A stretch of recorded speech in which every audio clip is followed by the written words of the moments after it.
All right, y'all. I just did the ultimate fumble and I apologize. I had went live everywhere and realized that most of y'all didn't have any audio. So here I am going live again. Now you all should have audio. I apologize. I didn't realize that one of my sons had unplugged my audio stuff, my whole podcasting equipment thing. And so here we are. But it's all good. We are here now.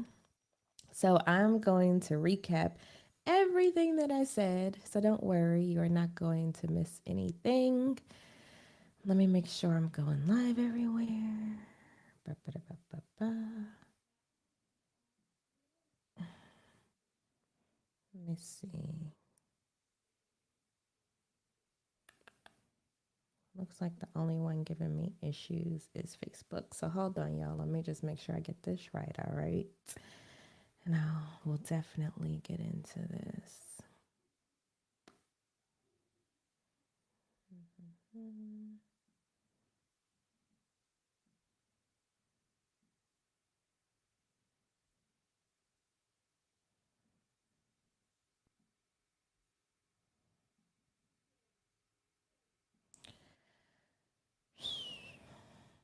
All right. Facebook is acting up.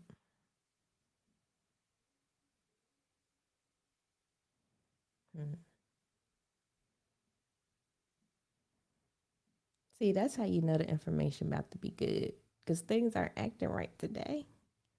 And usually it's a seamless process.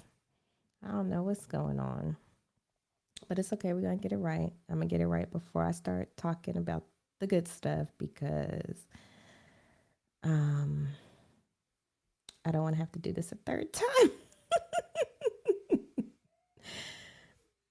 All right. I think Facebook is good. Okay. Facebook is good now. Woo. All right. Go live on Facebook.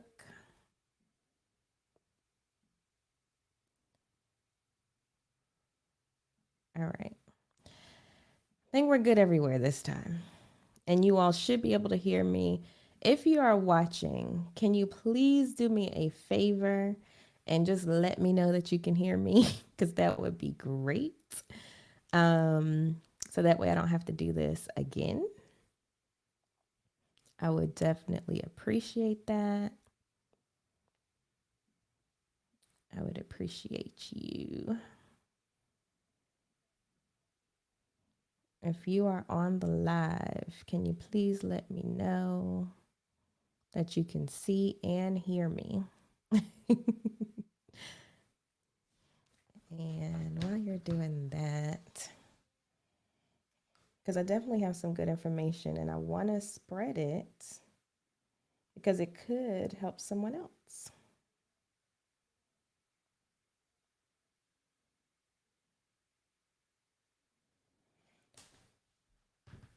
All right.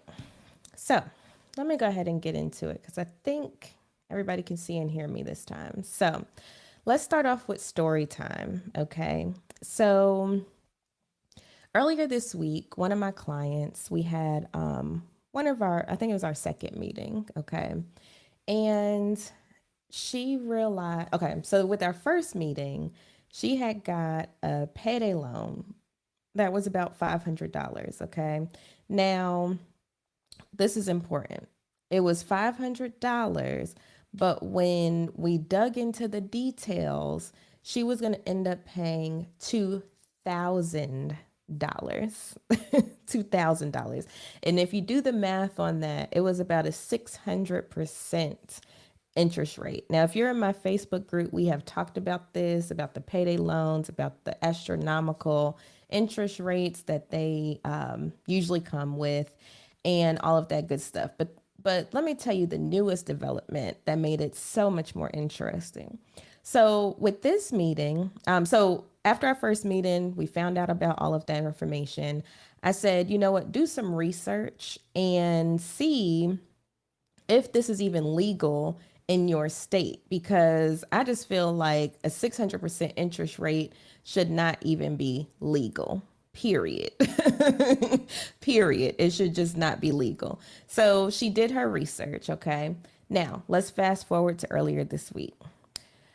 She, I say, you know what? Let's go ahead and get on a call with this lender because they had emailed her and said, we would like to offer you a settlement of $400. Now, mind you, she had already paid in about 600 and something dollars towards this $2,000, which started as a $500 loan. Okay.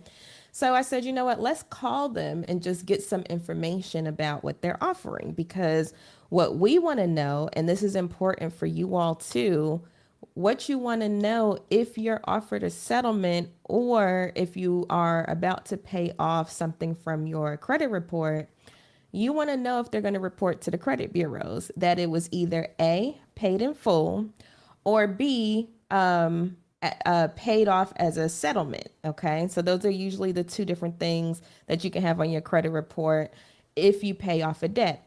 Now, if it says paid in full, then that's great. That signals to other lenders that you will honor all of your debt. If it shows as paid off as a settlement, then I mean, it's not as good as paid off in full because it tells other lenders that you could not pay off all of the debt. So you settled out. Okay. So just keep that in mind. So we end up calling the creditor. Now, that's the only question we wanted to know. How was this going to be reported to the credit bureaus? The first agent we got, she was giving us the runaround saying, oh, well, I can't tell you how or if it will be reported. We can't guarantee this, that, and the other. And for me, that was the first red flag, because I'm like, anytime that I've paid off a debt, they could tell me, oh, we're going to pay this off as a settlement, or we're going to say that this was paid in full. Okay. So usually they can tell you what they're going to put on the credit report. So when she said that, I'm like, that doesn't even sound right. Like I was on Zoom with my customer and I was like that. So she's like, okay, well, let me speak to a manager. So we get the manager. This is our second agent now. With the second agent, she's like, oh, pretty much saying the same thing as the first agent. We can't guarantee. We don't know how it's going to be reported. Blase, blase, blah. So then my client asked for another manager. So mind you, now we're on our third agent, supposedly the manager of the manager. Now this is where the story gets interesting. We get on the phone with her and she says, so my client, because she did her research, she said, well, you know, these interest rates are illegal in my state after doing my research and, you know, finding out all about this information. So, you know, I would hate to have to report it, this, that, and the other. And the agent said to her, we are located on tribal land, so we are not held to the standards of the state. The state law does not apply to us.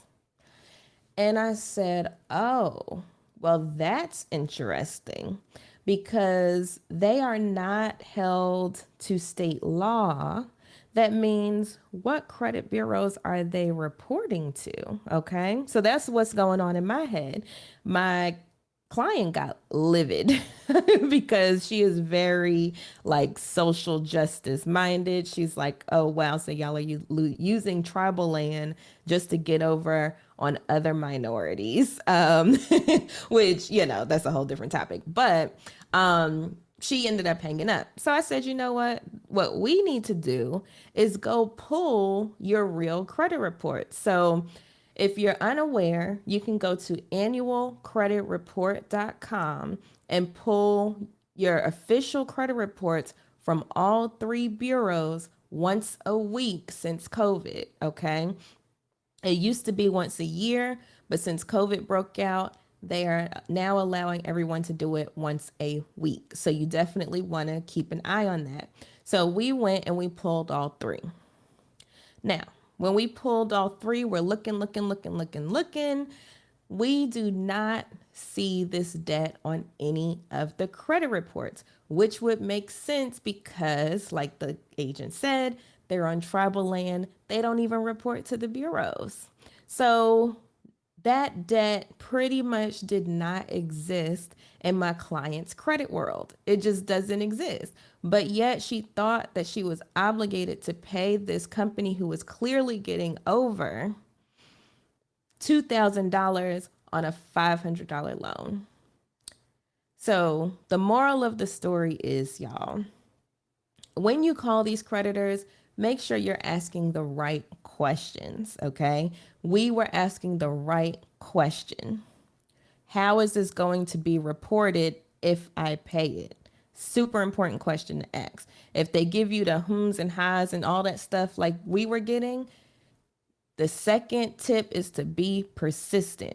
We were on the phone asking for manager after manager after manager because somebody was going to tell us something. Somebody was going to tell us something. So the last manager ended up giving us the smoking gun, and we was able to take that information. And then that leads me into the third tip, which is after you get the information you need, do your research. Know what research avenues are available. So in this case, pulling the credit reports from all three bureaus to see if, this was actually the case. Okay. And we found out that pretty much if she does not pay this, it will not affect her credit whatsoever unless they sell it to a non-tribal debt collector. Then it could potentially show up on her credit report at that time. But right now it's not even being reported. And see, this particular client, she was worried about because she was already late on some of the payments and, missing payments and stuff because she's going through a very hard financial time, which is why she came to me. That's usually why people come. And so she said, oh, well, we're not going to worry about it until the time comes. For me, I'm like, okay, that's fine. It's your money. Use it when you want to, But knowledge is power. Okay. And that's the point that I want to get across to you all today. Knowledge is power. Ask the right questions. Make sure that you stay persistent and then do your research to back up what you have learned. Okay. So I wanted to get into that story time because I felt like it was super important for everybody to understand and be aware that there are companies out here doing this type of thing. And if you are one of those people that are in a similar structured loan, i.e., astronomical interest rate, please make sure you do your research before you give them another dime because they could be trying to get over on you. They probably are. Okay. All right. Now that story time's over, let me get into the actual news from this week because there's a lot to share. Okay. So, first and foremost, hold on a minute, y'all. All right. First and foremost, if you all are interested in getting any more COVID tests, the government is now doing their third round of free COVID testing through the Postal Service. And so you can go to covid.gov/tests to go ahead and order some at-home COVID tests if you are so interested in that. This is the third round. I participated in the first round. I still have my COVID test sitting over there in case we ever need it. Luckily, we have not needed it yet, but if you have already ran out of your first or second round, now they have opened up a third round where you can get free at-home COVID tests. And again, that's covid.gov/tests. Okay. Next, Indonesia is planning a 5-year digital nomad visa. So what does that mean? That means you can work in somewhere like Bali for the next 5 years and not have to pay Indonesian taxes. You only have to pay your originating country taxes. So that's great news for those that are now working from home and they're like, oh, I want to live somewhere completely different, like myself. Bali might be a good option, and you can sit there and do your work from the beach and live your best life. No, but since now a lot of people are getting into working from home, or working remotely, this is how Indonesia and Bali is getting into tapping into those digital nomads so that way they can increase their local economy, because mind you, if you're living there you're going to have to spend, right? And so they're like, okay, if we can give people a 5-year work visa to do this, we can entice them and not have them pay taxes. We can entice them to come over here and spend their money. So that's kind of the thought process behind why they're doing that. I think it's an awesome idea. And hopefully more countries follow suit. So that way we can be all over the world, working on whatever it is that we work on. In other news, Amazon actually bought some stake in Grubhub. What does that mean? Now Amazon Prime is going to have a benefit of Grubhub delivery. So you can get Grubhub delivery for free as it stands right now. Not sure when this is going to release or if it released already, but that is something to be on the lookout for if you like to participate in getting your food delivered and you have Amazon Prime. Grubhub might be included in your membership coming soon. Another article I read was about Sri Lanka.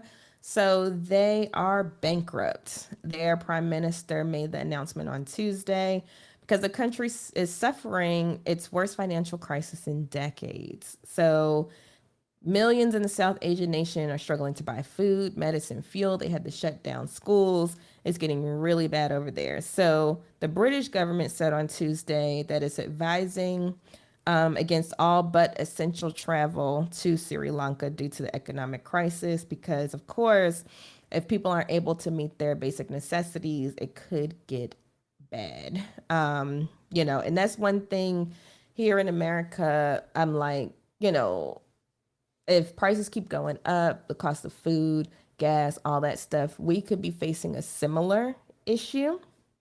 I don't think it would get that bad where we're bankrupt or anything, but it could become a big issue. So that's why I stay in tune with what's going on in the world of finance as well, because it could be a precursor to what's coming. So just keep that in mind.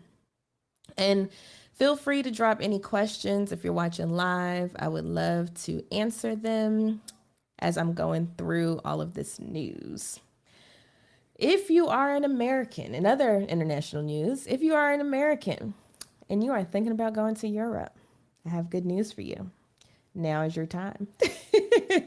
Because the euro is now at $1.02 per American dollar. So what does that mean? That means that it's almost dollar for dollar, US dollars versus the euro. It used to be people from the US had to spend a lot more because the euro was worth more than our money. And so now, your meals, hotels, tours, all of that stuff in Europe is more affordable. So if you ever wanted to go to Europe, now may be the time. And it's even predictions flying around that it could reach parity. Now, parity means that it's dollar for dollar. It's exactly even. Right now, it's a little bit more still. I mean, it's a negligible amount, honestly, but there's rumors that it could be exactly even. And for US, it might be even good if it goes below, but we'll see what happens. I did join a YouTube live with one of my friends, and they were talking about self-employed home buying. One of the gems that was dropped, and this came from a mortgage underwriter. So if you're not familiar with what an underwriter does, they are the ones that pretty much approve your mortgage and stuff on the back end. So they get a good view into what's coming. Okay. So she actually said on the live that housing is starting to come back down. I told y'all, just wait for it. what goes up must come down. So she said now it's starting to even out. And we've talked about why that would happen, with the raising interest rates and less people being on the market for houses, so on and so forth. So it's starting to happen, y'all. And I've been seeing it all over Twitter as well, because I follow a lot of real estate people, and they're saying these prices are starting to come down to what they closer to where they need to be. So, like I said before, keep stacking your money, keep saving, and we will soon see it come down, to where it could be more affordable for people. Unfortunately, the caveat to that, which I've explained before, is interest rates are higher. So, just keep that in mind as you're thinking about buying a home. Okay, one more announcement, and then I'm gonna go ahead and wrap this up. If you receive government benefits, so I'm talking SNAP, WIC, Section 8, food stamps, welfare, whatever. The government actually has a program where you can get money off of your cell phone or your internet service. This is legit. It does work. I know people personally that have taken advantage of this. It gets you $30 off every month, one of those bills. And you can go to affordableconnectivity.gov. Again, that's affordableconnectivity.gov. It's very easy to get qualified as long as you get government benefits. You just type in your information as it appears on that documentation, and then they approve you like that. And then a lot of different providers. So this is not one of those things where it's like, oh, you have to sign up for like this subpar service. A lot of big providers participate in this. I know for sure AT&T and Spectrum does. So definitely be on the lookout for that. If you do get government benefits currently, you are eligible. So take advantage. Another thing you're eligible for is reduced Amazon Prime. So I don't know if you all were aware, but if you get government benefits, you can actually get Amazon Prime for about $6 a month, which is a steal. So definitely be aware of what type of benefits are out there for you. If you do get government benefits, there are other things that you can take advantage of. Because you know me, I research everything. I like to save money. So definitely check out those resources and things. And if you all have any questions, please reach out to me on social media, on my website. There's so many ways to contact me. If you're watching the replays, please comment and let me know your thoughts. What you thought about any of this information, your questions about any of this information. I want to make sure that you're getting what you need out of this. And I am so appreciative that you all are here with me. So, with that said, I will go ahead and wrap this up because I think I gave you enough to think about. And I hope you all have a wonderful rest of your weekend. And I will see you next Friday for Finance Friday Live. Bye.